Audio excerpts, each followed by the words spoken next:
There's been a lot going on lately with the Zino 2. Let's get caught up. Coming up next.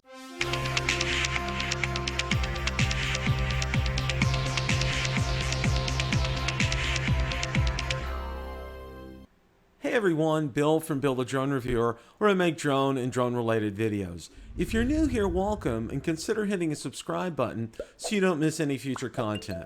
With that, let's begin. The other night on Rotor Talk Live, Marcus Crawford, Ron Brown, Lauren Donauer, and I got caught up on all updates regarding the Zino 2. We got a shipping update from Ron and Marcus. We got a not so surprising but surprising update from Bill, and we discussed some concerns raised over lens flare with the camera. Without any further ado, let's go ahead and roll that clip in its entirety. All right, we're going to start out with Zino 2 woes, okay? And, you know, there's a couple of things going on right now. Let's ask Marcus, what's your status with your Zino 2? Well, I am actually checking as we speak right now. I'm clicking on FedEx right this moment, and no change.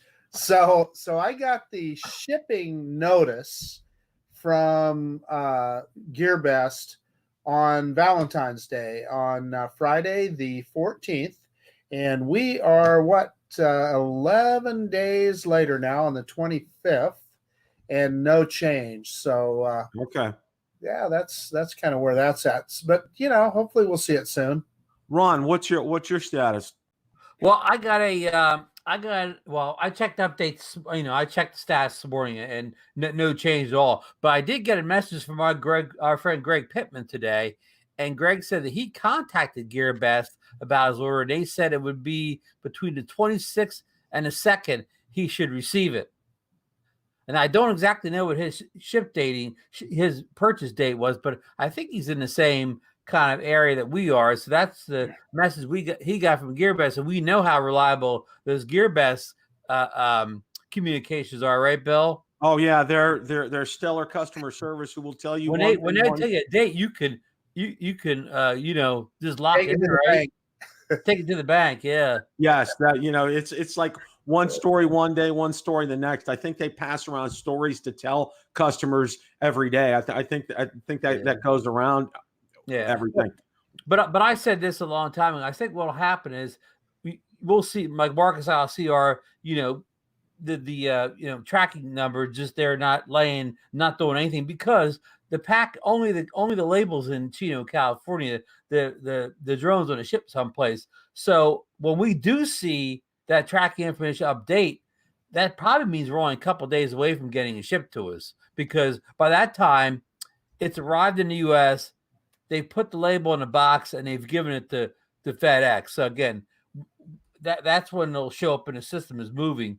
And again, I think we'll be days away at that point. So I think that's what we're waiting for. Now, the prediction of what time, the Zino 2 will get the slow boat from China and get in that, shipping center and get the label on it, who knows? But once that happens, I think things will go quickly. Well, in all seriousness, who knows what kind of delays happen in China? In other words, they sent that shipping information to FedEx. We know they're having issues over there. Did it ship when they gave us that message? My guess, Marcus, is when we get that message, that meant that it was put in a boat. It was put in a slow boat from China. That's what I'm thinking that sparked that message. Yeah, maybe so. So, but again, everybody, we're this is all total speculation on our part. We don't have any inside information. We're operating in a vacuum. Yes, we are total guesswork here, total speculation. And so, Bill, what's going on with your Hubsan direct order of 2? Well, yeah, that's that's another story, and I'm going to share it right now. This past weekend, our good friend Josh from Parks and Tech informed me, that he had gotten a shipping notice from FedEx because he had ordered his second Zino 2 directly from Hubsan. So it got me to start to thinking. And over the weekend, I ended up making the decision to cancel my order with Gearbest, and I ordered direct from Hubsan. Now, Hubsan's price was $499 for the drone with one battery and no bag, but for $550, you can get the drone with the bag and two batteries. So I went ahead and went that route. Well, Josh posted today he will definitely be getting his tomorrow. Now, it took, he ordered it like February 11th or so, I believe. It's something about maybe like 11 to 12 days since he ordered it. He's probably going to get, it's probably, I would probably safe to say about 2 weeks. And Josh, his is arriving tomorrow. Yes, his is arriving tomorrow. And I got an email. I had emailed Hubsan, and they emailed me back and said that mine should ship on March 1st. That was a direct communication from Hubsan. No, no flowery answers, no, time span, no 7 to 14. They March 1st, okay, is what they're saying. And I believe them, okay? Hey, Bill, so in the chat here, Drone Dude 77 is saying that he ordered his on December 17th, shipping notice on February 13th. So I just want to add to that. I actually ordered mine on December 11th, and I didn't get my shipping notice until February 14th. So, and Ron ordered his after mine, and he got his shipping notice like 3 days before I did. So I guess the point that I'm trying to make is that tells you that there's no rhyme nor reason to what Gearbest is doing with those orders. Because I ordered mine on the 17th. It doesn't mean anything. Yeah, I ordered mine on the 17th, and I was like, okay. And then I saw people posting on ZinoNation group and on my Zino group, that they were getting theirs and they ordered it after mine. I'm like, what is this stuff? Okay, it wasn't making any sense. But I will say this in Gearbest's defense, all right, you have to, and I learned this. If you want to cancel your order with Gearbest, and this is for advice for anybody that's considering doing it, file a ticket with them. Because if you tell them when you chat via their customer service, it's going to get lost in the conversation, okay? They won't really do it. File a ticket. It will happen. And sure enough, within 24 hours of my filing a ticket, okay, not only was my request approved, but I got my money. It was in my account today. Metro Drones, thank you for the super chat. Thank you very much, my friend. Really appreciate that. So that's the way. That's one thing that Gearbest did right. Okay, they were able to cancel it well. I mean, and this leads the whole question to this. Okay, were they intending for? Did they kind of figure X number of customers are going to cancel their orders? Because that $399 price was a real steal. Were they waiting for this, and then in order to release some more of their drones because they didn't want to sell them at $399? Who knows?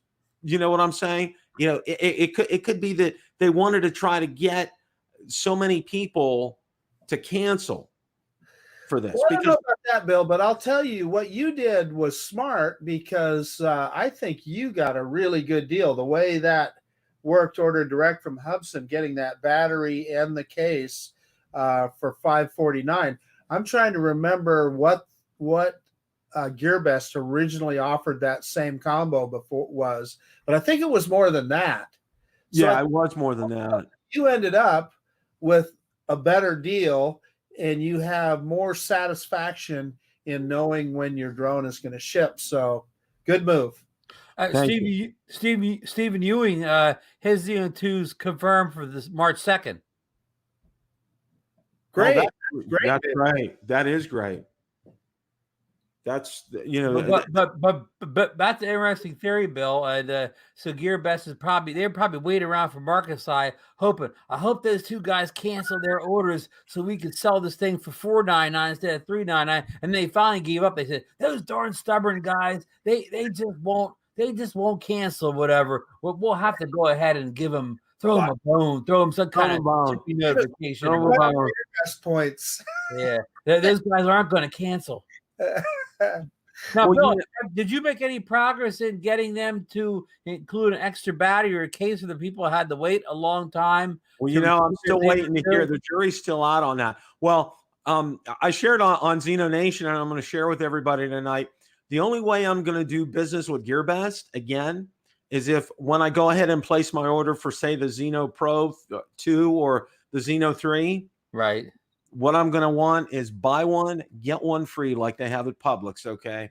Because that would be the only way I'm going to order from Gearbest again. They have just, granted, and I understood this because Marcus, you foretold this. You said, with good reason. You know, when you did your FEMI X8 and it took 4 months for you to get it, you know, you said, you know, be aware of this. You know, this is, and Ron too. Be aware of this. This is how these companies operate. You know, it's not like DJI. It's not like Parrot. It's not like you know, other drone companies. You know, it's Amazon. Or Amazon. You know, yeah. it's a whole different ballgame the way things are over there. Well, but Bill, you're giving DJI too much credit. I ordered directly from DJI for the Mavic Mini, and I was the last one to get it or whatever. So you have to take back your kudos. I got to give kudos to Best Buy on that, because let me add, Ron. Bill was pretty sneaky on that one too. He canceled right away and went to Best Buy, and he had it before either of us. And here he's talking about how good DJI is and fulfilling orders. He bailed on their last major release of a drone. In fact, their only release of a drone in how long, Bill? Since August of 2018. So I mean, here it's hard to give kudos to a company that's released one drone and going on like 18, 19 months now, right? Yeah, well, you know, and I'll say this, and I'm not defending them, but remember, I think they did not plan for the number of orders that they were going to get. How they got absolutely swamped with orders is what I believe happened, because it rang true of what happened with the original Mavic Pro, okay, Mavic Pro 1. You know, they did not figure that there would be that kind of a demand. The demand far exceeded the supply, and people were waiting. I mean, it was, you ordered it in October, people weren't getting them till after Christmas, early January. I mean, from that. So you would have think that and plus, you know, as I've stated before, you know, in order to combat this, you know, instead of just having the one distribution center out in California, you know, they built one over New Jersey, they built one in Atlanta, you know, in Chicago, you know, so they had multiple points of distribution for that. So, but yeah, you know, I will, but conversely speaking, with a Mavic 2 Pro, you know, it was and I know Marcus can attest to this, you know, I had mine within 8 days after ordering it. Okay. I had mine from you know, I ordered it that day that they introduced it, and in 4 days it was sitting on my front door. Yeah, I had mine in 8, which I was ecstatic about. Yeah. So the bottom line is, in their last 2 major releases for drones, they're batting 500. They're batting 500. Good job on, and the other one, you remember the Mavic Mini. If you order from DJI, if you ordered later on that day, you were as good at a month later. Yeah, you were.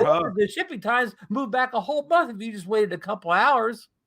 They're still having problems fulfilling Mini orders, and that drone is so popular. Ron, you said it the other day. It's no doubt going to be their best-selling drone of the year, and maybe the best-selling drone of 2020, and it won't even be close. Maybe even of all time. Yeah, but like I said, you try buying a Mini battery right now. They're non-existent, huh? Yeah. So the point of it is, to Bill's point, is there was phenomenal demand for that drone, and So, but I mean, we all kind of knew that, right? I mean, why do things that just a couple guys, you know, not just our show, but you know, people just sit around having YouTube shows. Why do they know that? And a company that probably does millions of dollars in market research doesn't know that. That's my question. Maybe they did. Well, I like what Stephen Ewing said. You guys should buy in bulk and sell through your channel. We've already discussed that. We could call it, let's see here, BMR Imports. Yeah, there you go. I don't know if I put B and M right close together, but whatever, Ron. No, I'll go BRM or something. I want to point out what Warren is saying here. He's saying that the Mavic Mini battery is not available to anyone yet. Okay. Well, the other part of the Zino woes that I want to talk about, and you've probably seen it, it's apparent, and we saw it in Bermuda Bob's video with the sun, and let's call lens distortion, for lack of a better term. Would that accurately describe it, guys? I guess it would, but I don't think it's lens. I don't think there's any, I mean, without having the drone in my hands, I don't think any of that stuff we see could be fixed by settings or putting a filter on. I think it's some kind of a processing software issue. But again, I don't have my hands. I'm just totally guessing. Marcus, what are your thoughts? Well, yeah. So those flares that we're seeing on some of those videos, I mean, obviously we get them in the Mavic Mini as well. Maybe not quite as bad, but I guess, boy, don't fly directly into the sun. I saw a video today of Peter Martin. He was actually trying to make a sunshade to go over to the lens on his, and he's going to do some testing and see how that works. But yeah, there's no question you're seeing enough people that are having those lens flares that something's going on there. But the flip side of that coin is what we saw with L3 Toys, and I don't know what kind of post processing he's doing or where he's setting his adjustments when he's flying. But he had somewhere he was looking into the sun that didn't look as bad. So I mean, I don't know. His L3 Toys is his Mavic 2. His camera seems to be a lot better than anybody else's. Again, those lens flares and just the total overexposure. I mean, you can only change that so much in post or whatever. Well, I'm also wondering too, and this is just and I don't know if Bermuda Bob posted in his video what he was shooting. Was he 4K 30, 4K 60? Was he doing 1080p? Because something like that might make a difference in terms of with the shutter speed and frame rate and things like that. It could make a difference with that. But I think, and I think one of you two mentioned, I think Marcus, not flying directly into the sun, because that was one of the first things that I learned when I got the Mavic Pro. And I went out to a Facebook group, and one of them said, when you're trying to do like a sunset, don't fly directly in the sun. Fly askew to it. Fly maybe 5 to 10 degrees in one of the directions.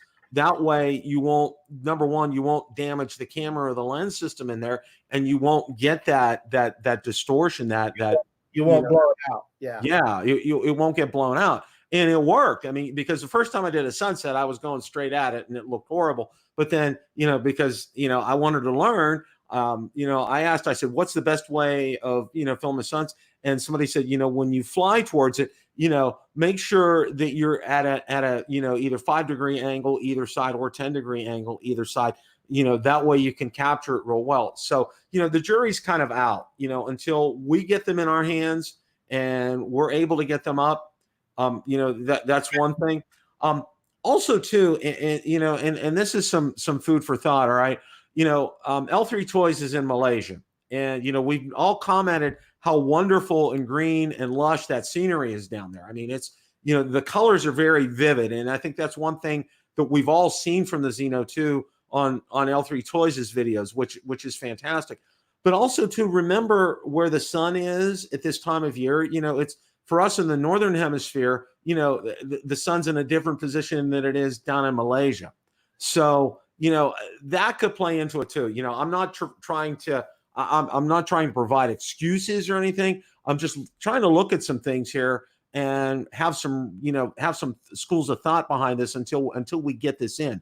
Hey, Bill, Lauren makes a really good comment there that I think is true. And I've read about that before as well. So lens coatings can make a difference. Pardon me. And DJI does a pretty good job with that. I suspect that on a $399 drone, we're not going to see the lens quality that we would on the equivalent DJI product.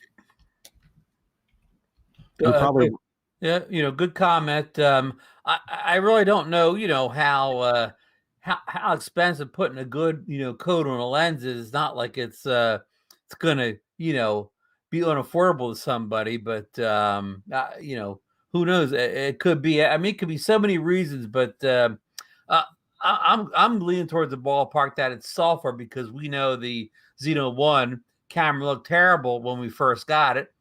And everybody said you had to physically, focus the lens and, do all these physical changes to the camera lens. And as we found out, it was all software related, and memory card speed related.